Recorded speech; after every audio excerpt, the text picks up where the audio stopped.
started off a bit average. I got yellow card my first game. A fan threw his ticket at me on the bench. Next game I tore my ACL, so yeah. So it was a great signing. Like, we were all on the same page with Cheika, weren't we? I remember we had one of the guys who wasn't really selected, who was kind of in the squad, came in. It's like, mate, it's like a cult. And we were just frothing off it, eh? Anything we could have. Like, I didn't say a thing for the first couple of years. And once again, I don't know if that's like the answer, but nowadays, young guys will come in and it's like, oh, what do you think? And it's like, mate, with all due respect to them, they've only just come out of school. Like, we need them to learn a little bit before we start asking everyone's opinion. You know, you get this like paralysis by analysis where you've got too many ideas and you end up stuck in the middle not knowing what to do.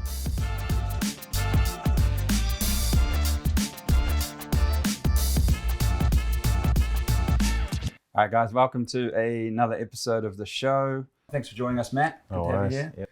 And guys, how are we feeling today? All good. Looking forward to this chat. Yes. I'll This will be interesting. I'll offer a lot more than Bernard. Well, so. maybe. Yeah, Let's see. I'm confident. He was pretty good value. He is. He's better than me on the field, but I think off field I got him covered. Guys, let's talk a little bit about how you know each other. I first seen Pup play footy. I think it was 2007. I went to watch my little brother play. Nicknames. Huh? You're not allowed to use Oh, sorry, nicknames. Matthew. I first went to watch Matthew play in 2007. Little brother was playing first 15 at that stage, and he was a quality footballer back then. And I was then fortunate enough to play against him. And I think I first met you in 2009 in Wallaby camp on that spring tour. We've obviously known each other since then. We played at the Rebels for a couple of years as well. I think my first game where I played Matt, or Pup, as he's referred to, Milk as well sometimes. But What's the origin behind that nickname? What, Milk? Yeah. He just likes to drink milk. He's strong bones. Good for bones. So your first game, you come off the bench against me, was at Canberra Stadium. Because I remember when you came on and your cheer? legs. Oh, What about you guys? You came off the bench against me. I know. Yeah. Against not Pretty the... literally me, yeah. You lined up. You're 10 for that match? I was at 10 for that match. But you're right, it was against the force.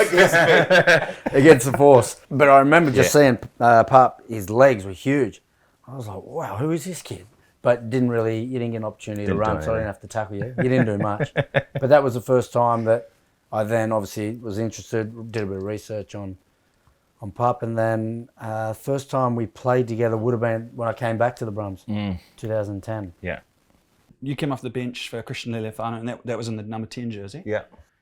Number 10, number 12. Yeah. You've played both of them. You've played fullback occasionally. Yeah. What's sort of your preference? I always played 10 when I was a kid, so I always enjoyed 10, but as I got a bit older, I probably was just a bit better at 12, but then, I don't know, at the same time, I probably played my best rugby when I was playing both. Yeah, like I don't know, I probably enjoyed the transition a little bit. Certain teams play 10 and 12 differently, but I think, yeah, for Australia, I reckon I played my best rugby off the bench, covering 10 and 12, and it's not ideal. You always want to start, but I think if I'm being honest, yeah, it's probably where I probably did the best work, battling, waiting for him to get injured or tired. Wasn't long. Jump on, yeah. Not at the end. At the start, he was a bit selfish, but yeah, no, it was a bit of everything. I wanted to ask you, like, as a young kid going into that Brumbies setup, obviously there's a lot of, you know, they seem to be a team that's built for success. You know, looking from the outside in, they seem to have good programs, good coaches. They develop players really well, and they're always quite consistent in their results over the years. What was that like as a young kid going in there? Was it pressure? Did you really enjoy the environment? I loved it, eh? I went there. My first day, I had, so I got in started 2007. I was still in school, and had George Gregan. I think you had left then. So I had Gregan, Mortlock, George Smith, like absolute legends. And I was genuinely pinching myself, and came back a year later, joined it full time. And it was, it's just a bit of an honour, eh? Like their record speaks for itself. I think they're still done pretty well now, even creating. They always had a history of turning people into Wallabies. So I knew I was, pretty stoked to be there. What do they do differently, like from both of your perspective? Yeah, for me, I reckon it's very much team first there. So nature of it, everyone always leaves somewhere to go to Canberra, unless you're Canberra, born and bred. But most people are from New South Wales or whatever, and you go down there, there's a little bit of that no dickheads policy. Like, if you raise your head too far above water, they'll kind of, let you know a little bit early. And it's all about hard work. It's all about, that kind of stuff. I think keeps guys a little bit more level-headed. I think to be fair, I think the reason why we never probably won a premiership when I was there was that we did really well in getting guys up to that little bit, but we missed the cream. We missed that X factor. We missed a few guys who were a bit maverick because we had everyone who was a little bit, everyone was really good across the board, but I think you need a bit of ice on the cake to win comps. So. What about yourself? I think obviously that no dickheads policy is a big one.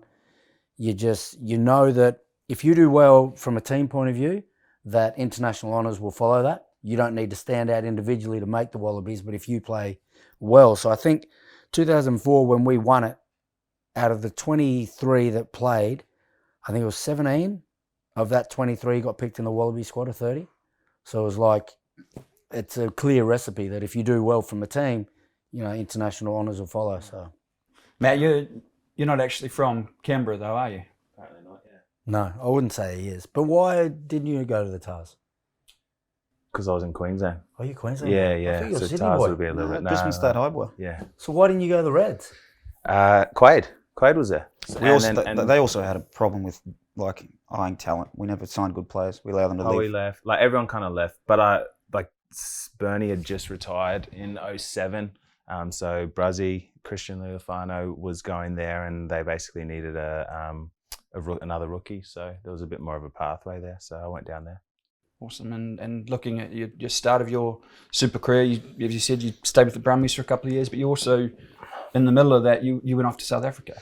Yeah. So 2008, there was a injury over in Currie Cup, and they basically said, we need our Aussie 10. And Christian at the time, I think he might have met Lunga in New Zealand, so he wanted to go spend time in New Zealand. So I just chucked my hand up and ended up going to Cape Town for just over a month.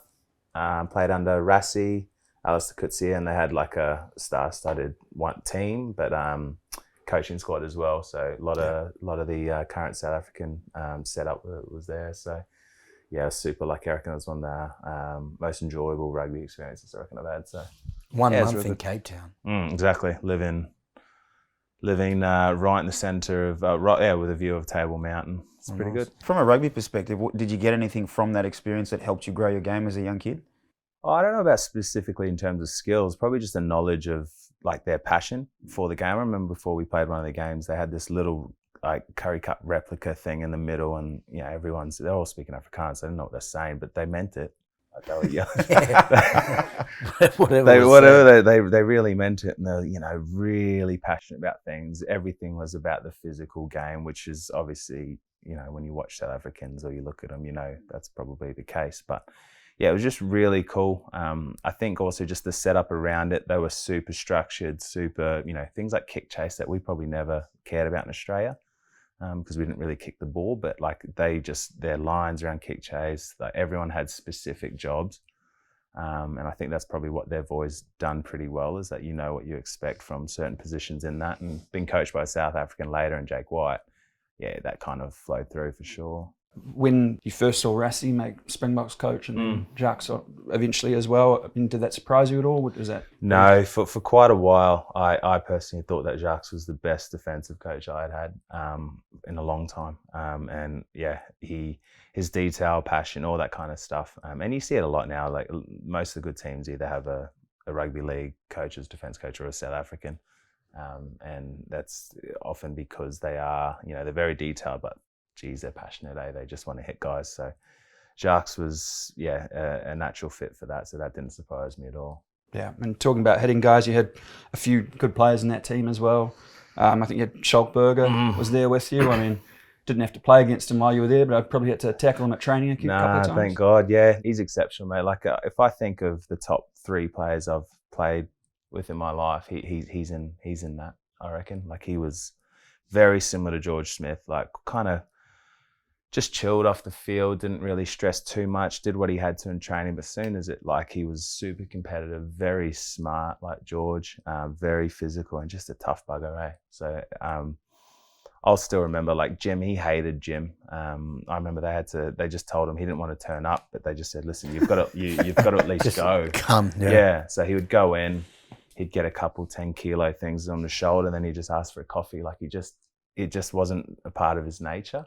But just a good old rugby head, eh? And Do you reckon players like that, they're naturally gifted footballers so they can be that way, or do you think it's more of a case of they just understand the good balance, that they don't take it all that seriously, or they just understand that you've got to be a person as well? Yeah, I think they're the outliers, because the only thing about those guys is that, like, there's probably other people, and I'm one of them, who you kind of really got to work hard to get everything, and you know that's good. But then you see a guy like that, and you think, oh, maybe I'm missing it, and it's usually just an excuse. So there are guys who are, you know, not the world's best trainers, but they understand that rugby's still a skill sport. Ultimately, like you've got there's a mental game. Understanding skills is very important. So yeah, it works for them. Not everything works for everyone, but I think, you know, coaches, when they develop a program, you got to cater to the kind of the lowest common denominator, and hence why you do the gym and all that. See, if George Smith, say, was coming up now, potentially because he wasn't good at the gym, fitness-wise, he wasn't great. His scores now, if people just look at data, he probably wouldn't have been picked up. But then when you put him on a rugby field, he's strong at the breakdown, he's strong with the ball carry, he can get around, he knows the game. I think we rely too much sometimes on this is actually how a 7 should be. Like you look at, say, even George Smith and David Pocock, two totally different body shapes, two beasts, but just totally different. But like they'd look at Pocock saying, okay, look, he can bench this much, he can squat this much, this is what he does for a beat test. That's what you need to do if you were a young George Smith looking to come through. So I think being able to understand that balance and being able to ID players, like when they're actually playing in school as like talent ID, I think that's an area in Australia that we're probably missing at the moment. That's run too much by S&Cs, mate. Like my last year, the Wallabies, I made a little observation. They had, you know, those blue shaky balls that everyone has nowadays. You got to, you know the ones I'm talking about, the aquabags. Yeah. Oh yeah, aquabags. They had more of blue those. Shaky balls. Oh, I don't know, mate. They're called Aquabag. Yeah. They had more of those than rugby balls on the field, and that for me, I was just like, oh, who's running this? Like we're focusing way too much on this stuff than like just being a rugby player. Yeah. And I reckon there's definitely been a bit of a trend to kind of go, because you can quantify, you can measure a beat test, you can measure bench press, but you can't measure rugby now. You can't measure on the ball skill. Like it's a little bit harder. So I think we've gone a bit too much data. Unless you start playing like more, so fitness game stuff. Yeah. If we were playing fitness games at the Brumbies, George Smith will be anywhere. Like he'd be around, mixing, competing, but you got to do repetitive, just say 1050s. George isn't in that. Yeah. So he'd just cruise along. I think in Australia, because we keep losing the Kiwis, we go, all right, what can we measure and get better at? Fitness or that. And so then we get these really good S&Cs who are really good, don't get me wrong, but we've put way too much emphasis on it. It's just, it's too much now. So exactly that. You do a training and all the boys come off and look at their GPS data. And it's like, who cares, man? Like you're a rugby player. Like you're not a marathon runner or whatever. Like just, did you score a try or not? Like, talking about sort of working at the gym and stuff, you've obviously been with a few different teams throughout your career. At Leicester, what were some of those guys like? Who were the top sort of gym rats and gym rats? Stuff? It's different there, eh? Like so, everywhere else I've been, you get given your program and you grab one of the boys and you go partner up and you do your program. Whereas there you have probably staff 1 to 2. So you get 1 staff member, 2 players, and he goes. So you don't get that kind of gym culture, but you like so specific on reps and everything like that. It's a bit different. I think it's changed now, which is good, because whilst I was at Leicester, a really successful club, I probably wasn't there during the most successful time. But yeah, they got a few gym rats like that. Definitely the backs love to gym more than our backs in Australia and New Zealand and that. A guy like Matt To'omua? He hates the gym. He's a bit like Schalk. He wouldn't gym for months, and then he'd come in and he'd push some pretty heavy tin, and you knew it was just kind of natural. But he, once again, is another guy who you wouldn't sign based off his combine results. You know, he do some fitness, he couldn't be bothered, mate. Like do some bench press, couldn't be bothered. Play rugby, he's clearly amazing, and he's clearly like mentally just tough. So yeah, there's a bit of that. There's a few guys like Johnny May who was exceptional in the gym and running and stuff. So it's not a kind of one size fits all. Just going back to Berger again, you guys obviously played against him a few times. What was he like on the field? He was uncompromising. Like he was just such a competitor. Like you'd always notice him because he's a big body with the blonde hair flapping around everywhere, but he's always putting pressure on at the breakdown, tough in his carries. And he's similar to someone like Richie that you just noticed him everywhere he's on the field. He's always making an impact in every part of the game. And yeah, he's definitely one of the best players I've played against for sure. I think as a ball player, his role was to put a lot of pressure on you. Like, so you always felt him, whether it's the back of a line out, you'd pass and he'd still hit you late, or you're at the bottom of the ruck and he'd push your head into the ground. Like, he was a competitor, which I enjoyed that. But what I enjoyed most was, as soon as the whistle was blown, you shook his hand, he'd be the first one that you'd see at a bar and you'd be having a beer with him, and it's all over, like, as in the game's done. But if you had to play back-to-back tests next week, you knew that even though you're having a beer with him, like, he's going to be just as competitive that next week. Like, I don't know whether it was his role to put that much pressure on a 10 or a ball player, but I always knew that he was there because you felt rushed a little bit. Yeah. Well, I mean, you talked a little bit about off the field. He's obviously a nice guy, pretty welcoming. Yeah, and exactly that. Knew when to switch off, but knew when to switch on as well. And the fact that he didn't stress too much in the week allowed him to kind of go to that next level, I think, as well, rather than guys who were maybe just, you know, on this anxious kind of level the whole week. They're not tired. He just had a really good balance. As I said, I think a lot of that, unfortunately, is definitely gone away from the game, the kind of beer after the match, all that kind of stuff. It's a bit more sanitized now, and obviously to a level it needs to be. But yeah, I think you miss that. I think you need to realize there's a bit of value in having a chat with the other guys after the game, but then also being able to, you know, have a dig at them in the game as well. Do you think that that's an important part of the game, having that balance? Like, I know back in the day, like when we were younger, and obviously yourself as well, like they have those Tuesday night drinks during a test weekend. But I think in Ireland 2013 onwards, everything just got completely stamped out because of what happened in Dublin. But do you think that's an important part of the game that's missed? Like, we're almost too professional where you don't have those beers after the games or enjoy yourselves on a Tuesday night.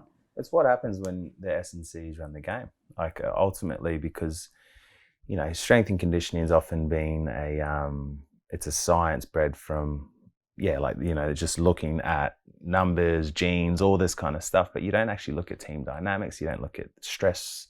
You know, like, they're looking at one performance, maybe like in Olympics, you build to one performance, but rugby, you've got team dynamics, one that play a huge part, but you're also playing every week, 30 odd weeks in a year. Like, you can't kind of be at that level, you know. And rugby ultimately is a sport where we played as kids. We had fun. We'd go, back in the day, you'd go out for lunch at some of the kids' house afterwards. Like, there's a social element to it, and I think just putting it on figures like, oh, listen, mate, if you have a beer tonight, that'll, you know, ruin your 30 minutes sleep or something. Oh yeah, of your recovery, or your calories. Yeah. And there's but there's also something to be made for in Gits, you know this well. Like, if you have a few beers the next morning, going, all right, front up, let's go again. And you build a bit of tough resilience as well in that. And look, I know there's not going to be a peer-reviewed journal on this, but there's definitely something in it. Like, there's more intangible kind of parts of team sport that are relevant, rather than just going, listen, you need your 9 hours, 2 hours of REM sleep. You've then got to get up and do your yoga. Like, it doesn't really work for guys wired like us. Well, I think you look at any time that you've been in a team environment where you're successful, I guarantee off the field you were mixing really well, you were having those social elements. It doesn't have to be drinking all the time, but you're getting together and you're maybe not doing exactly what should be the best thing for you recovery-wise, but you were having fun. So then when Monday came, you're like, gee, I really need to put in today because I had, you know, whether I ate poorly or we got together, we had a few drinks on the weekend. And the nature of team sport is you got a squad of 30 odd, so 15 aren't happy. You know, 15 didn't get picked that week to start. So then you've got to keep everyone else, you got to keep the team tighter and make everyone feel valued and everyone feel a part of the journey. So the idea of the boys supporting and the players coming off and just interacting with your team, not just the other team, like it's very, very important, because that then impacts how training is on a Tuesday, whether they're feeling like, you know, their contributions are actually valued in the team. So there's a lot more to kind of bring in. And I probably early in my career, I would have disagreed with that. I would have thought it was very stock standard, you know, go to bed early, but there's far more to it. And I think you learn that as you get a bit older. Yeah. And what's the strength and conditioning like here? Because obviously it's a very high tempo game, but also very, very fitness focused. I made my first session here, we were doing like reps of 12 and stuff, which helped because I was counting in Japanese, but I got lost a bit. So I just went to Juniba, and after about 3 reps, I was like, that's 12, I'm done. Different, mate, different. Everyone does the same program for a start. A lot more higher reps, quicker. So yeah, a bit different. It's definitely a different focus here, but I think it is very much more a quicker. Guys aren't looking to push huge weight here. Yeah. But yeah, definitely a lot different here. Yeah. Now, we're quite fortunate that we've got a guy that used to be at the Western Force as our S&C coach. Our program's tailored to the individuals. Like a lot of the Japanese guys that we have, the programs are quite short. They don't lift big tin. But then like for a lot of us foreign guys, the programs are tailored to what we need, and they allow us to be in the gym a little bit longer. So I've been quite fortunate in that space. Yeah. All right, let's jump a little bit back to your time in Australia.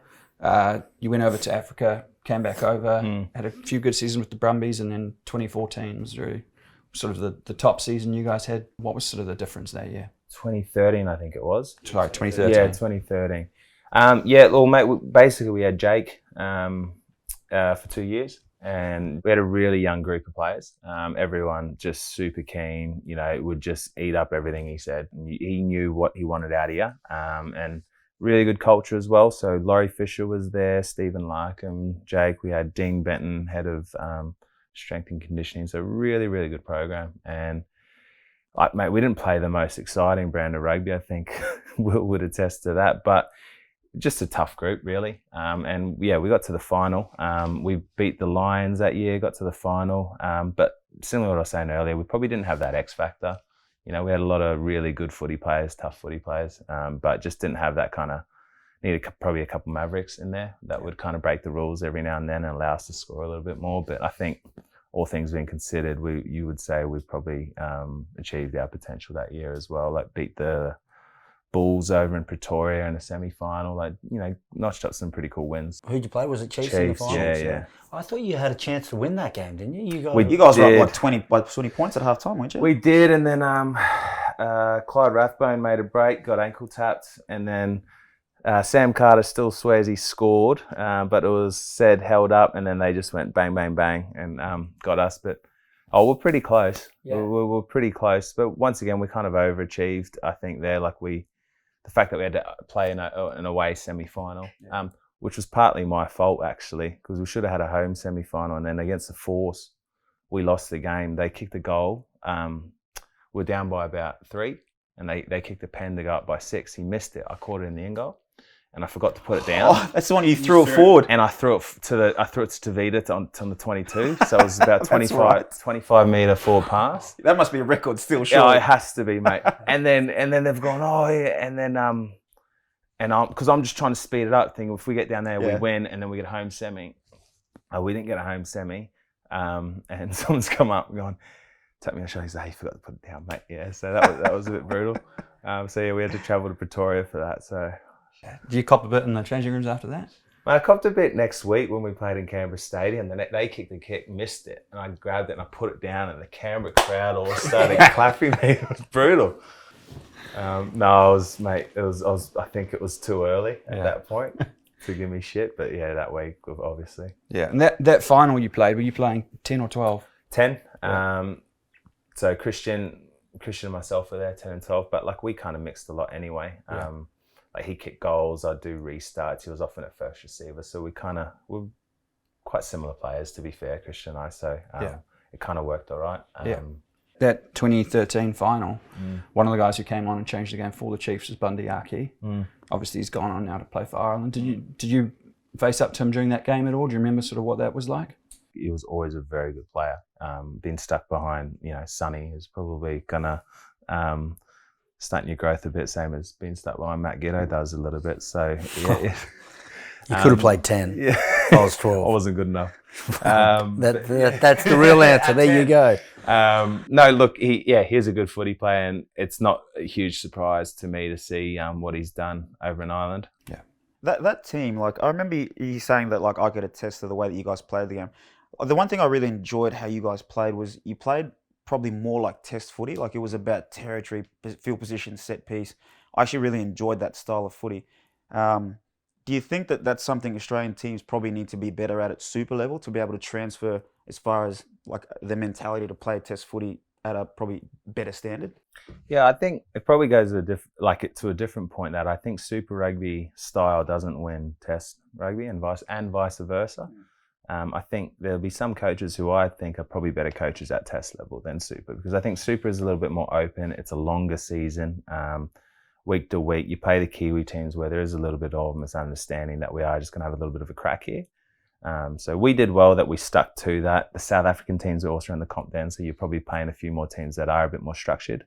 But yeah, like Jake coached us like a test match team. We were very first 3 phases, get here, territory, we play 1 phase in our half, then kick. And as I say, not the most exciting to watch, but ultimately effective. I learned a lot from watching you guys play that year, because a lot of my mindset around like applying pressure to teams was attack, and play fast footy, turnover footy. But you guys are so good at squeezing teams by giving them the ball, putting them under pressure, and then you feed off their mistakes. And the fact that you guys had such a good set piece, you could put pressure on them that way as well. Yeah, and what comes at set piece, but also breakdown pressure. The breakdown was refereed a little bit different back then. So we had George Smith and David Pocock. Dave was injured for a lot of that, but we had, and Michael Hooper, like we had some pretty good, breakdown specialists. And Laurie Fisher was coaching us, so we were competing in everything. So we made it a bit of a scrap. I think if you look at probably Wales 2018, that was probably the most similar. I think they had a very similar guy with Warburton or Tipperick and those fellas at the breakdown. And strong kicking game, a left foot fullback, stuff like that. Like that's very much how we based our game. Like Jake would always have a left foot fullback, so we had 2 kicking options. We exit our half correctly and good 7 on the ball. So different styles, but I think more than anything, very effective. Was there any sort of bedding in period when Jake came in? Because you obviously would have had a bit of experience with South African coaches, but the other guys wouldn't have. Yeah. There definitely was. I remember speaking to him after. He struggled with our psyche. So he said before games, he couldn't believe how relaxed Australians were before games. He said, he goes, I have no idea if you're going to play well or not. He goes, when I coach South African teams, I know because they're just, heads on. They're just super strict. But you guys are just kind of like, yep. And then you can kind of switch it on. And so he kind of struggled a lot with that. But I think the fact that we were a young team, if he got us doing South African chants before the game, we probably would have done it because we were just like keen to, I think if we had a few more older guys in the program at that stage, there might have been a bit of pushback. But we only had like 2 Wallabies, I think, in the squad. So it was very much like, here's a successful coach. You haven't been successful. Like, this is how you get successful. So we just did what he said, to be honest. Then at the end of that season, how many did you have in the Wallabies off the back of a successful? Yeah, good. I think we ended up with 12 or 13. Yeah, so that's a big jump. Yeah. And which is what the Brumbies were known for, turning you into the Wallaby. They'd say, if you want to go, like, I remember when I was a kid, they'd be like, if you want to have fun, go to Tars. If you want to become a Wallaby, come to the Brumbies. And what do they say about going to the Reds? If you've got no other options, go to the Reds. Are you all good, mate? It's just a bit of a joke, Will. Bit of super rugby humour. You'd left before then, but would you have been interested in sort of playing under a guy like Jake White? Well, definitely. He's won a World Cup, so there's so much that you can learn. Even going overseas, playing with different players, you're talking before about how that kick pressure, how everyone has a role. There was no one better than chasing a box kick than Brian Abana. So when I went to Toulon, our game became about that. Even Johnny, he'd put a lot of midfield contestable kicks up, and that's how we'd apply pressure. You learn so much more about the game playing with different nationalities, people who approach the game differently. It almost just expands your knowledge and you find different ways to win, different ways to compete. So, I would have loved to have been coached by him. Obviously, he's proven World Cup winner, so there's something to learn. Was he quite an intense character? Yeah, definitely. Very, his first game. So his last game he coached was when they won the World Cup final, 2007. So then he coached us in 2012. And so he had been out of the game for, 4 years, 5 years. And he was so nervous pre-game, like shitting himself. He'd given you so many messages. And it was a bit nice to see, actually, because it meant a lot to him. But yeah, very intense character. I remember that. So we played game 1 against the Cheetahs. And we'd won. Christian kicked a kick to win the game, all very happy. Come in on Monday morning. And he's going around and he's going, hey, how we feeling, lads? We good? And a few boys are like, a bit sore. And he kind of perked up, a bit sore. And then so he got us in on the next team meeting. He puts up a thing and he goes, all right, lads, watch this. Presses play, and it's Kurt Fearnley doing the Kokoda Trail with no legs. And he's just going along this, does that. And he just pauses it and he goes, you think you saw? Have a look at him. You think you saw? And then like he didn't cop anything, like any kind of mental. He knew how strong the brain was. Like he just be like, nah, I'm not copping that. And so it was very, very intense. Like just he wouldn't let anything kind of corrupt your thoughts.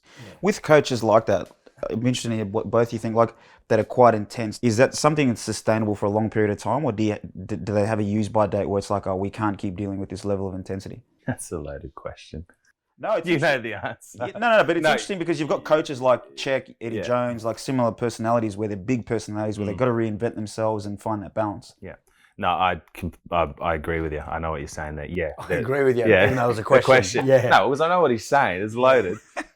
Yes, there's an expiry date, 100%. And look, there's an expiry date on a lot of coaches anyway. And I think in particular guys who are like that intense, change the culture. They do or rely heavily on emotional strings to kind of motivate their team. They 100% can't stick around for as long. And I think they're suited to test, because tests, you have less games in a year. You often only got them for a campaign, and then then you get away from it a little bit. And so as a player, you come in, you get energized, you get, really into it, all or nothing. And then you get to go away to your club a little bit. Whereas those coaches just at club level, you just burn guys. You just absolutely burn them. Like you can't, there's only so many midnight meetings you can do at a club level, all these kind of things that, I think they're very effective, don't get me wrong. But I think, I think realistically, you can't ask for more than one World Cup cycle out of them.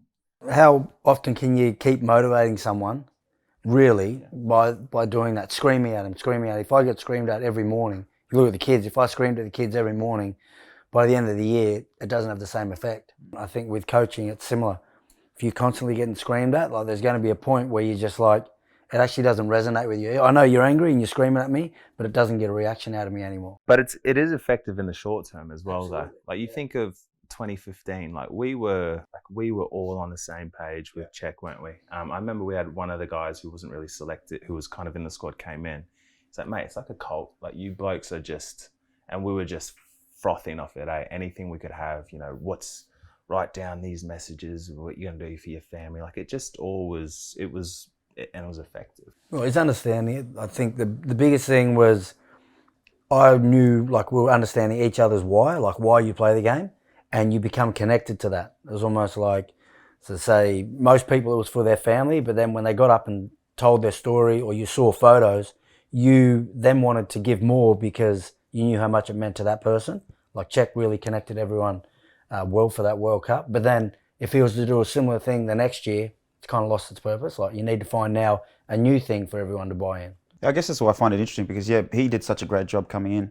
But I wanted to ask you, what was your experience like with Dave Rennie? Like, obviously, unfortunate circumstances with him getting left out, but talk to us about that. And I thought he was great. And it was a bit of a tough period for me because it's when I finished my international career. So I could have really been a bit bitter about it.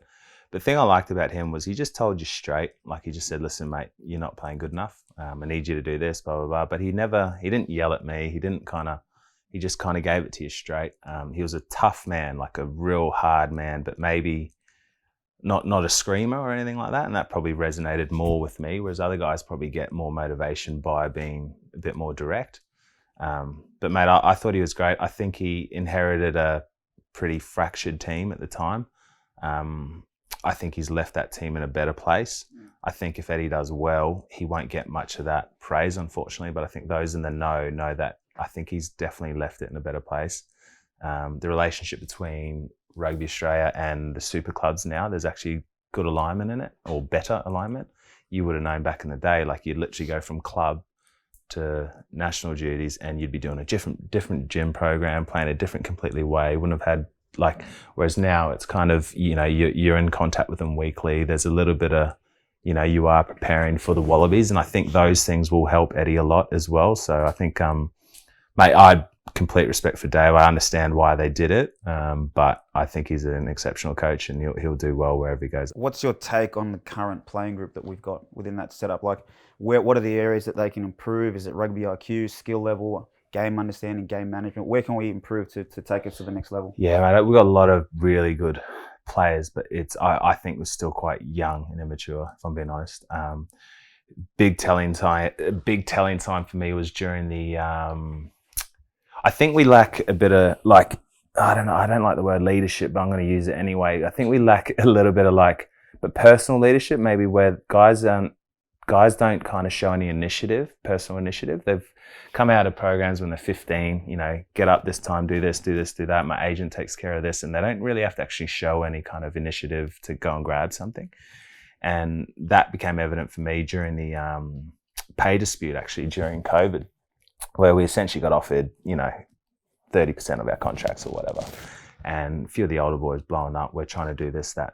And we got on a meeting. I was chairing the meeting as the RugbyPass rep and trying to get guys, all right, listen, this is what we need to do. We fight for this, blah, blah, blah, blah. And guys just sat there like just stunned mullets, man. And it's like, this is time to be fighting for your career a little bit, or fighting for your game. And if you care about it, rather than just being told what to do. And there just was no kind of that initiative from blokes a little bit. And for me, that was quite enlightening, because I felt, all right, I need to show somewhere how they can care or connect to this. And I think I just saw that a little bit, because we just lacked a bit of experience. We lacked a bit of guys who had actually had to kind of fight for something a little bit longer. So yeah, I reckon the more they can do that and grow that kind of attachment to the team or attachment to things, rather than just being told, go here, go do that, because ultimately then it just becomes the coaches who play the game, and players aren't really doing anything. I think players need to have a bit of like connection to it and feel it and want it. Do you think then it's like, it's more important than ever than to, like, say, keep your senior players around a little bit longer? Because I think in Australia, like, the moment you get to like 29, 30, 31, you're made to feel as though you're ancient, and they sort of move you on for the next shiny thing that's like 18, 19 years old. Do you think it's more important that we keep those guys around to educate the younger players on things like that? Yeah, and the thing I think in Australia, unfortunately, is we have both ends of the spectrum. So we'll have, at the moment, we go, we've got leadership there. Look at Slips, Whitey, Hoops, these kind of guys, so we do have, but what we don't have is guys in the middle who are maybe like 29, 28. Like, those guys have all gone overseas. And I think losing guys like your Lockie McCaffreys, your Scott Fardy's back in the past, your Bill Meeks, guys who kind of would be really beneficial for a program at a Super Rugby level, where they kind of teach guys how things are done and they kind of grow the environment between that. But the game's kind of not allowed us to do that. We can't offer those guys good enough contracts, so they all leave overseas, and then we once again get a whole new batch of 18-year-olds who, it's honestly end up running the program by the end. And these days, with everyone trying to say, oh yeah, everyone's opinion's valued, blah, blah, blah. Like, at 18, it's not. Like, you need to learn for a few more years. And I feel like we're kind of trying to skip a few levels with our young fellas. And that's why I don't think we develop them as good as we can. I think whereas you see in New Zealand, they have a lot more, they have to go play ITM Cup. They've got guys hanging around that mid-range level who kind of breed these young fellas better. And I think once they get to that level, they're ready to perform. Because I think we stitch our guys up a little bit, if I'm being honest. What was it like being that Players Association rep? Because that's a pretty big responsibility. Yeah. Oh, normally it's all right. During COVID, it's a bit average. So what was the outcome? Did you get 30% was your pay? We got, so across the board, there was about a 40 for a little while, but then we got some more during certain periods. So guys on higher contracts, we had to take bigger cuts for the juniors. But yeah, it was interesting. Go back to your question. I joined up thinking that we'll have a CBA in the next year. And then ended up COVID hitting, and we're having pay disputes, trying to stop guys from striking. And then, it was brutal. Most guys were away from home for about 7 months of the year minimum. People couldn't see family, trying to organise guys to go see families, and that was pretty full on. But it was for a lot of teams and companies around the world. Let's jump to the eventual move to Leicester. How did that come about for you, and what was that sort of initial transition like? It was the World Cup. We played the World Cup final, and then the next day I jumped in a car, actually, sober, and went to watch Leicester play. I think they played Wasps, and had a wee meeting with them a little bit after, and then just decided I wanted to go over when I was still like at a good stage of my career. 25, 26 I was. So I wanted to go at a good time and just enjoy a different kind of bit of rugby at that point. I probably also saw that I think Kirtley was playing 12 for Wallabies, and there's probably going to be a little bit harder to get in that, but at the same time I can go overseas, play a different style, earn a bit more money. And loved it. Absolutely loved it. Went there. We struggled a little bit in terms of results, but I loved the footy, loved all of that.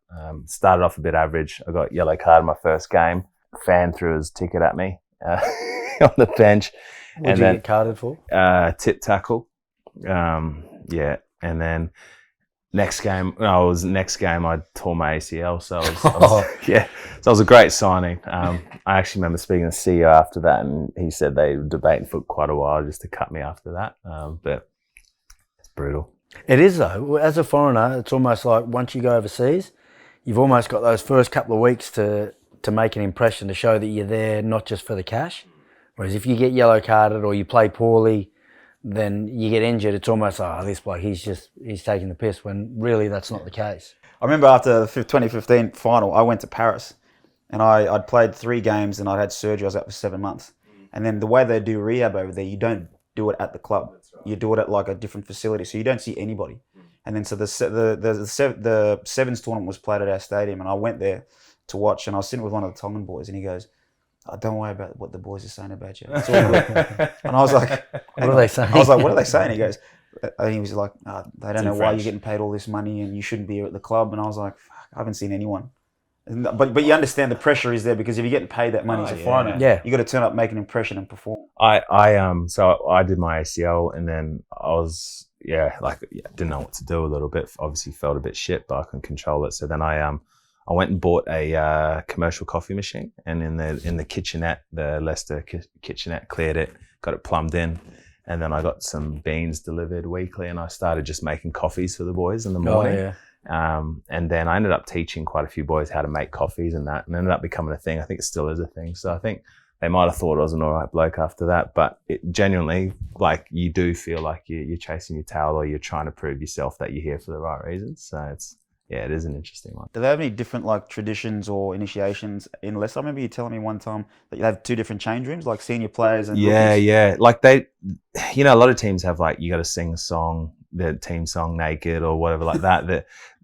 Leicester didn't have much of that, but you had 2 change rooms. So you'd go in and you'd have like the young fellas and the old boys, and you'd have to be invited into the old boys change room. And the only way you got there was if you were a test player or you had kids. And it would be weird though, because you'd have maybe like 12 guys in that change room, but you'd have about 33 in a smaller change room, and they're basically sitting on each other's laps. And I got put in this, like the team manager would put me in the lower one, and I was like, are you serious? Like, I couldn't tie my shoelace at the same time as the other guy next to me because it was so tight. But then the captain came and grabbed me and was like, you're over here. But yeah, there were a few old school traditions. As I said, back then, I think I was there at an interesting time where they were trying to like stick with the old traditions and then try and evolve as well. So I think all that's gone now. They've got one big change room, but there's definitely a few old heads around there. It's pretty cool. And what was it like playing with some? I mean, it sounds like you didn't play with a lot of them at the start, but getting to know some of those guys off the field and playing with some England internationals. Yeah. Oh mate, we had such a good back line for a club team. Ben Youngs, George Ford, Manu Tuilangi, Talusa, Veinu, Johnny May, and myself at 12. Like, I had a pretty good back line, but probably let me know that you've got to invest in the forwards in the Europe game, because we came like 3rd last or something. So, mate, it was great. Really loved getting to know a lot of the boys. Got on really well with a lot of the guys, and ended up facing a lot of them in the 19 World Cup actually, which was kind of cool. So I loved it. I loved my time there. Results weren't great, but learned a lot about footy. Learned how to win in different environments. The seasons there are bookended by good weather, and then in the middle it's pretty average. It's horrible. Yeah, and so like having to win on those games, having to win on like a snowy game, or a game that's sideways wind when you're missing 3 your internationals because they're on Six Nations duties and you have changed positions. So like, I quite enjoyed that. There's a lot of problem solving going on, whereas in Australia it's kind of just this sprint. You're probably going to have decent conditions the whole time. You're going to have access to most of your players, whereas up there you got to manage a few other things. Yeah. What are the worst conditions you guys have played in? Presumably they're all up there, or? I played in snow a few times. I remember in Leicester we played against Racing, and they had to mark the lines out with a rake because the field was white, and so then to see the 22, you had the poor grounds lady just going around like this to mark out the 22 and stuff. So that was pretty interesting, Obviously tough goal kicking in those conditions, but box kicking must be almost impossible. Yeah, well, I've never been too good at box kicking. It's something I've had to work on my entire career, but yeah, I think I put it away for that game.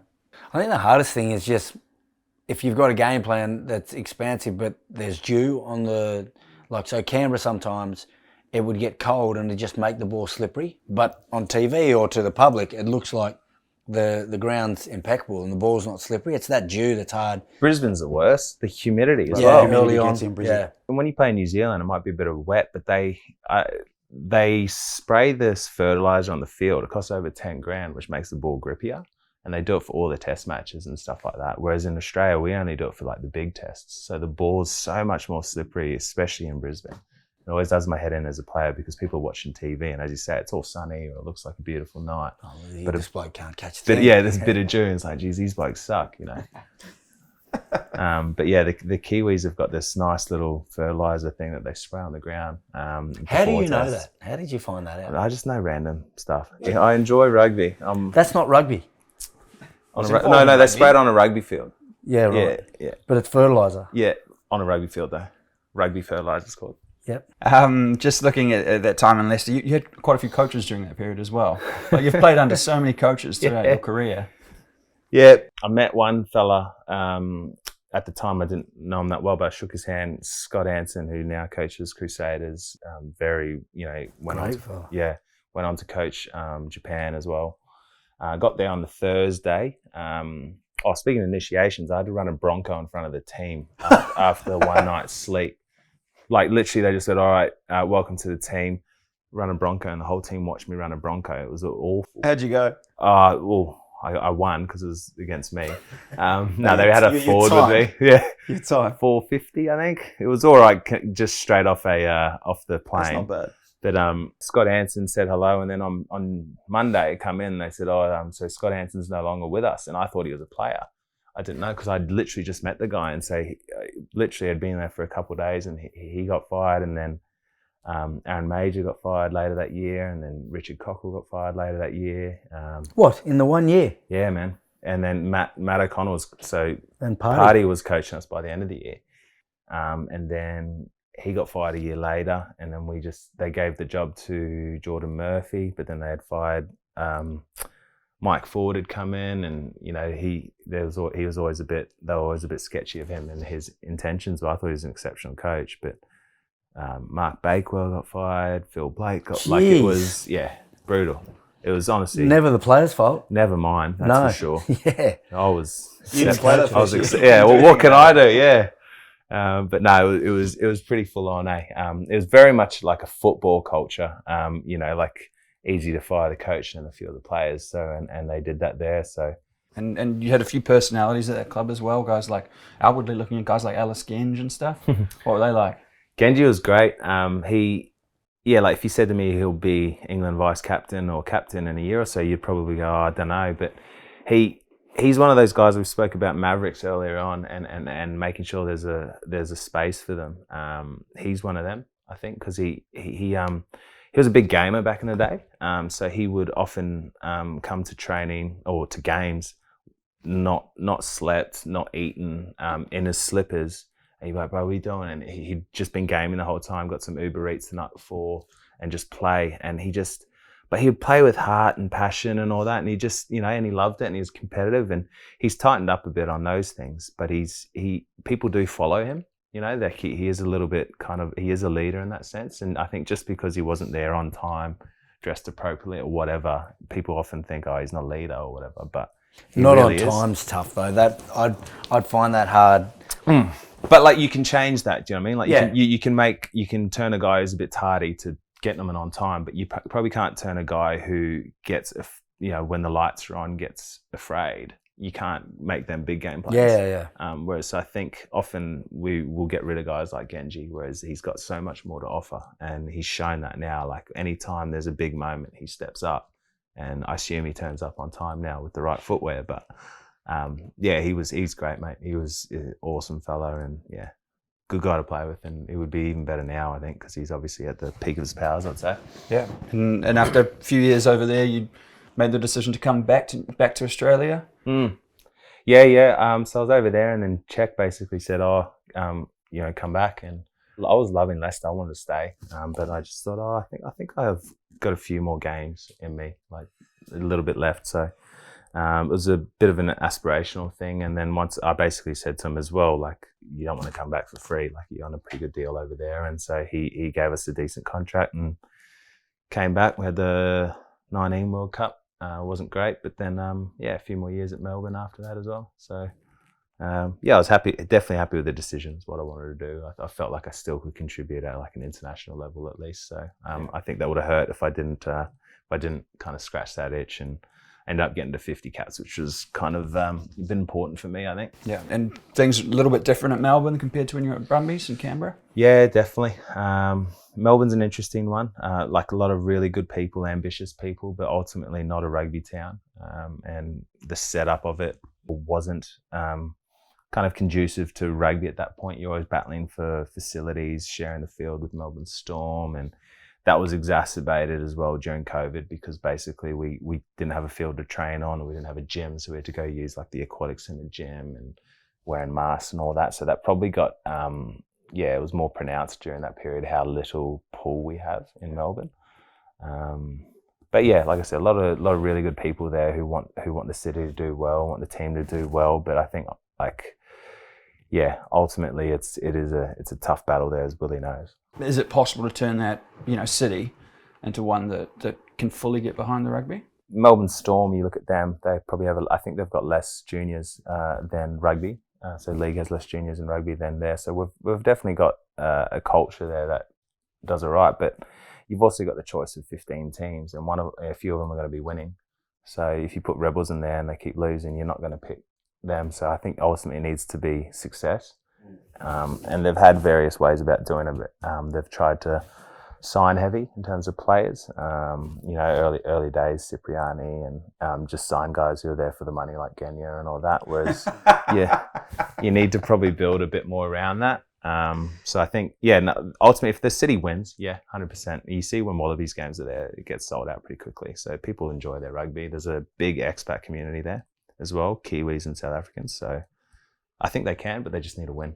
In my time when I was there, 18, 19, because we had good players come together, it's like guys from the Force, and then you came in 19, Quade came in there at 19. Like, obviously we were going to perform, and we did well in both those years. We just missed out on finals one of the times. We scored the record amount of tries for the club, record amount of points. But because we'd all come together as good players from separate teams, you weren't able to build like a camaraderie, like a sense of team. And then because we were a little bit individual in that sense, we weren't able to build collective habits as a group. And so it was more focused, let's win, but it wasn't about building like those positive habits that would allow us to have sustained success. One thing that irritated me there as well was there's this feeling of like feeling good and energy and positive and all this kind of stuff.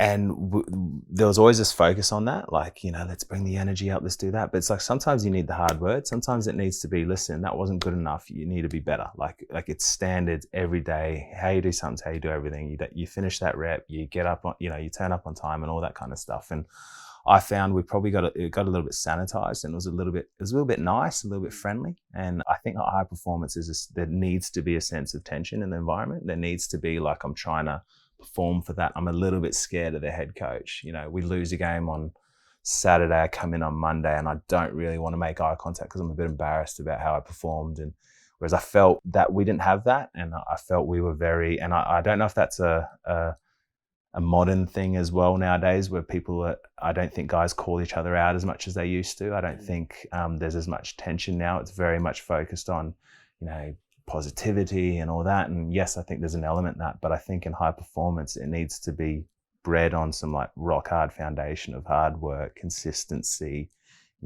gritting your teeth a little bit, a bit of resilience. What was your experience with senior players when you came into the Brumbies? How were you treated? And was there a rite of passage and a type of way you had to earn respect? Oh yeah, definitely. I didn't say a thing for the first couple of years, and once again, I don't know if that's like the answer. But nowadays, young guys will come in, and it's like, oh, what do you think? And it's like, mate, with all due respect to them, they've only just come out of school. Like we need them to learn a little bit before we start asking everyone's opinion. The sport is, you're playing week to week, so there's a lot of time constraints. So you need to like make a decision and move on pretty quickly.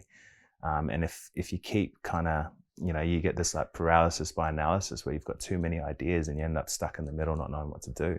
Whereas when you got a team that you know what you expect, you do what's expected, and that's what it's built on foundation. Then you can add a few tweaks here and there. I think that's the way to go about it. Guys, I just want to jump ahead to now we're in Tokyo, so let's talk about that. Yeah. It sounds like you've got quite an interesting setup with your team in terms of your structures and your facilities. Yeah, it's a different environment over here. Like, so all the teams are company based, and the rugby team represents a tiny fraction of the company's kind of operations. So I'm at Mitsubishi. Our training facilities on the company campus, the Heavy Industries company campus. We're at this tiny little spot out the back corner.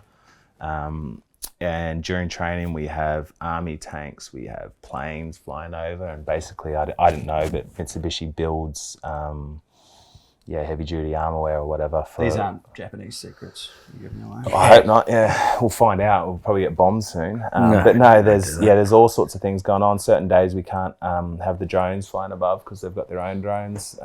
So drones that film our footage and stuff. So yeah, it's very different. The foreign rules probably the biggest difference I didn't know about. You can only have a certain amount of foreigners on the team at once.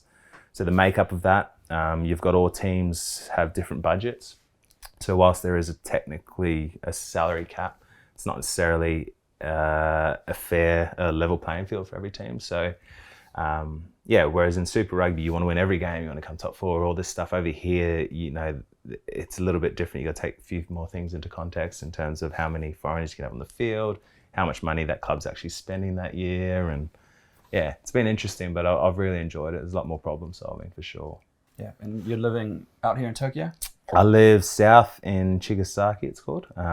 So it's right near the water actually. So I started originally in Tokyo, but it was going a bit crazy there. There's too much ambulance noises and all that stuff. So now near the beach, near a few cafes, thank God. So it's been good. Did you come out with any family or partner or anything like that? My partner's come with me.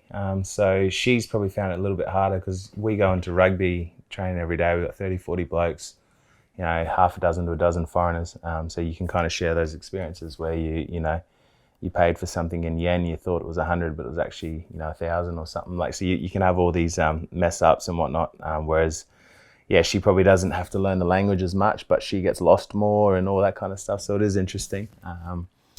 But yeah, mate, I love it so far. I've loved everything about it. Is definitely a lot of, like, it is very foreign. I've been pulled over a few times by the cops for driving like certain road rules that are a little bit wrong or whatnot. But it's I really enjoy it. Just talking about being a representative of a club where you're only part of a sort of a much bigger picture.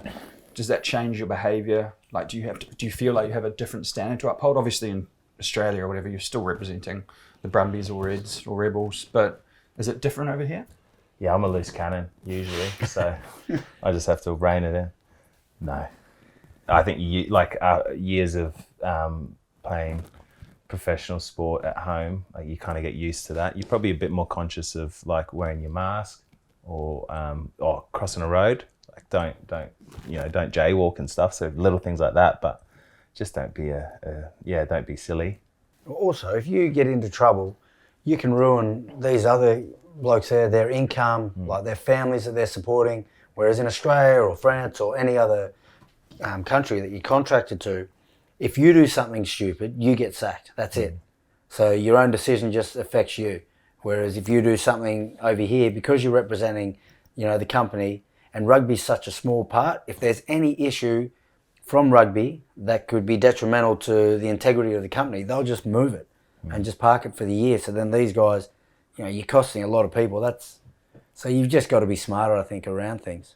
I mean, that's exactly that drug scandal. Like, that club shut down basically, didn't they, for the year effectively? Yeah, and I mean those are extreme cases and extreme examples. I've never really given it much thought around. I'm here now. There's different rules and stuff.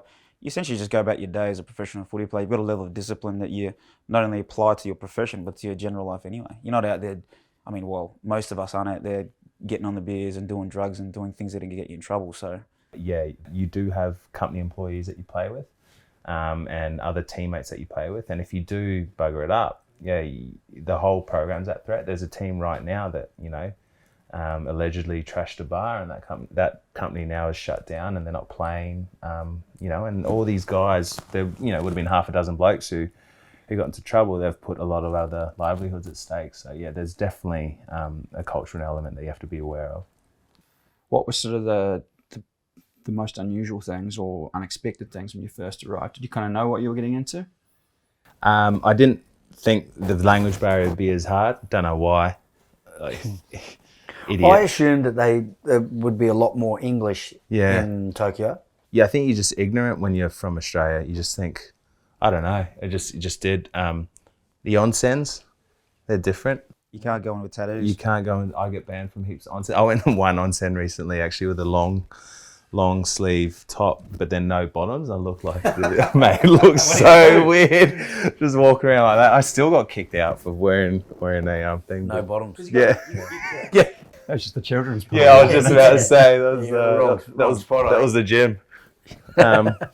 Yeah, I think rugby's real cool because rugby has its own kind of language, and for some reason our calls are all in English, which doesn't make sense. But you kind of, like our halfback that I interact with every game, every training session, you can kind of go, oh, this, and you kind of pick up. You know, you don't necessarily need a translator, so that stuff's really good. But then the day-to-day stuff, language, it can become quite overwhelming. You get motivated some days to learn Japanese, and other days you just go, oh, sod it, I want to, you know, where's the translator?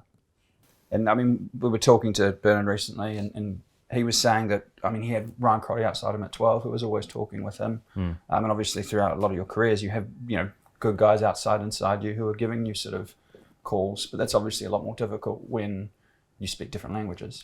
Yeah, and I think if you can get, particularly in the back line, if you can get another foreigner there, that helps a lot. We're lucky we've got a lot of Category A guys, so who might have been brought up in New Zealand but have been here for 5 years now, so they can have as many as they want.